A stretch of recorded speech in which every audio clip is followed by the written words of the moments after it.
How's it going, Starseekers? GotKick here, and welcome to this very first Penny Plays video, where I basically round up 5 of the more interesting looking games currently on sale on the eShop for under £1 to see if they're worth a buy, or whether you should just save your money and avoid them. Now I won't be doing full playthroughs and reviews of the games, but I do play each one for a while just so I can provide you all with my thoughts and opinions on them. Now before we get started, I want to ask that you provide your feedback down below and let me know what your opinions are on this video, so I can decide whether it should become a regular thing and if the format needs tweaking in any way. So without further ado, let's get into it.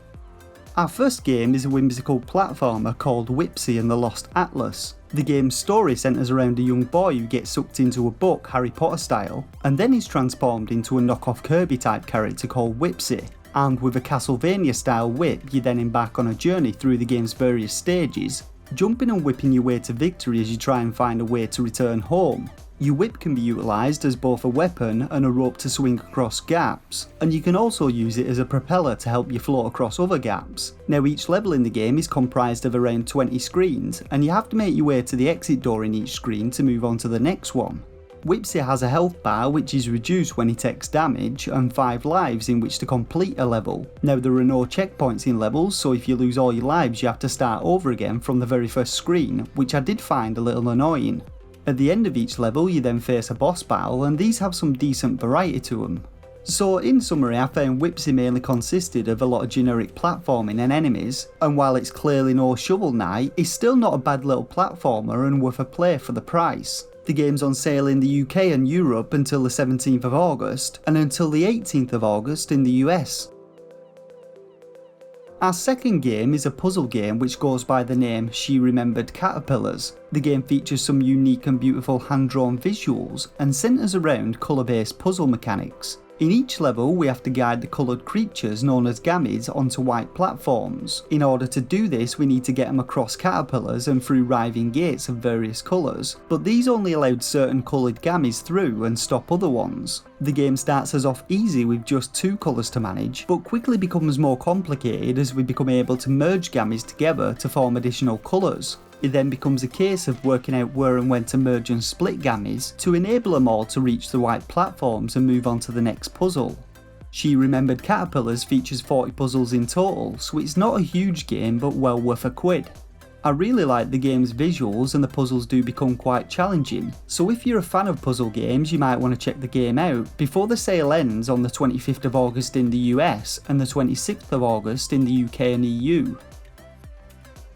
Game number 3 is not actually one that's on sale but is still under £1 and worth a look. Ding Dong XL is an arcade high score chaser with very simple mechanics, which are easy to learn but hard to master.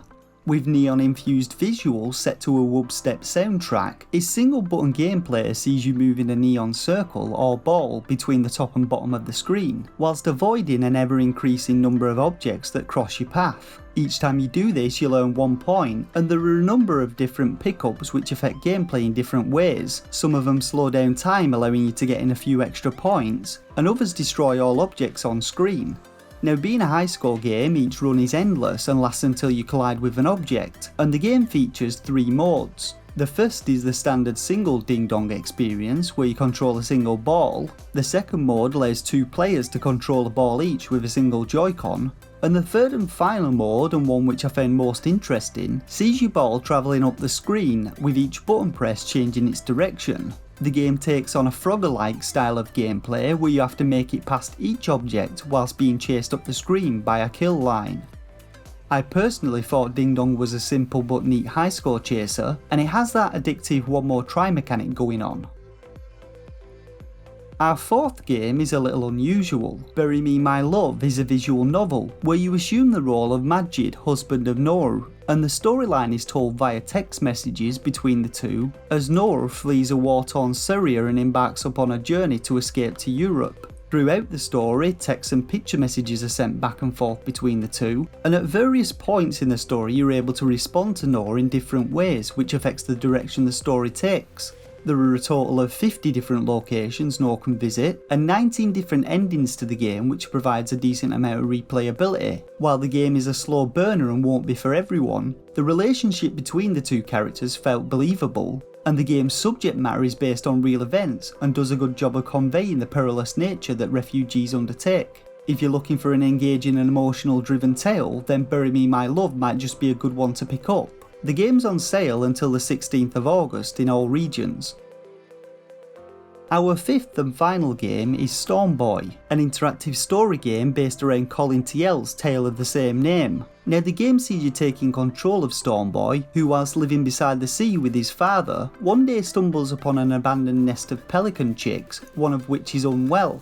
After nursing them back to health and releasing them back into the wild, one pelican returns and Stormboy spends his days adventuring with his avian companion. Now the game's story is punctuated by various simple mini-games, such as one where you pick cockles and another where you draw in the sand. The whole game only takes 15 minutes to complete from start to finish, depending on how long you spend on these mini-games, after which you get to replay any of the chapters and mini-games at your leisure. Now whilst the game's visuals are decent, I did experience a few frame rate issues, and if I'm honest, for the amount of gameplay that's on offer, I'm not quite sure the game is even worth £1 or about the ludicrous £5.39 that it's usually priced at. If you're interested though, the game's on sale in the UK and EU till the 17th of August and the 18th of August in the US.